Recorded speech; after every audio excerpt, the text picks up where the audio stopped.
ಬೆಂಗಳೂರಿನ ರಸ್ತೆಗಳಲ್ಲಿ ಹೆಚ್ಚಾದ ಪುಂಡರ ಹಾವಳಿ. ಸ್ಕೂಟರ್ ಅನ್ನು ಮನಸೋ ಇಚ್ಛೆ ಚಾಲನೆ ಮಾಡಿದ್ದಾರೆ ಪುಂಡರು. ದೊಡ್ಡ ಬಾಣಸವಾಡಿಯ ಮುಕುಂದ ಥಿಯೇಟರ್ ರಸ್ತೆಯಲ್ಲಿ ಘಟನೆ. ಮುಕುಂದ ಥಿಯೇಟರ್ ರಸ್ತೆಯಲ್ಲಿರುವಂತಹ ಫ್ಲೈಓವರ್ನಲ್ಲಿ ಚಾಲನೆ ಬೇಕಾಬಿಟ್ಟು ಚಾಲನೆ ಮಾಡಿರುವುದಿಲ್ಲ. ಮೇಲ್ನೋಟಕ್ಕೆ ಕುಡಿದು ಗಾಡಿ ಓಡಿಸಿರುವಂತಹ ಸಾಧ್ಯತೆ ಇದೆ ಅಂತ ಹೇಳಲಾಗ್ತಾ ಇದೆ. ರಸ್ತೆಗೆ ವಿರುದ್ಧ ದಿಕ್ಕಿನಲ್ಲಿ ಟ್ರಿಪಲ್ ರೈಡಿಂಗ್ ಚಾಲನೆ ಇದು. KA 03 KM 4481 ಸಂಖ್ಯೆಯ ರಿಜಿಸ್ಟರ್ ಸ್ಕೂಟರ್ ಇದು.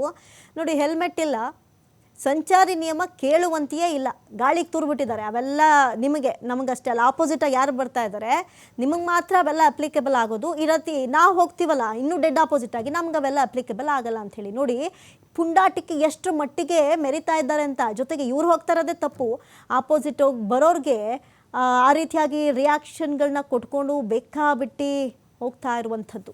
ಹೆಲ್ಮೆಟ್ ಇಲ್ಲ, ಟ್ರಿಪಲ್ ರೈಡಿಂಗ್, ಸಂಚಾರಿ ನಿಯಮ ಕೇಳುವಂತೆ ಇಲ್ಲ, ಎದುರು ಬರ್ತಾ ಇರುವ ವಾಹನಗಳಿಗೆ ನಿಂದಿಸುತ್ತಾ ಚಾಲನೆ. ಕೇಸ್ ದಾಖಲಿಸಿಕೊಂಡು ಆರೋಪಿಗಳ ಪತ್ತೆಗೆ ಇದೀಗ ಪೊಲೀಸರು ಮುಂದಾಗಿದ್ದಾರೆ. ಬಾಣಸವಾಡಿ ಸಂಚಾರಿ ಪೊಲೀಸ್ ಠಾಣಾ ವ್ಯಾಪ್ತಿಯಲ್ಲಿ ನಡೆದಿರುವಂತಹ ಘಟನೆ ಇದೀಗ ಭಾರಿ ವೈರಲ್ ಕೂಡ ಆಗ್ತಾ ಇದೆ. Forgive me, I can't forgive them. You know my history, you know what I did then.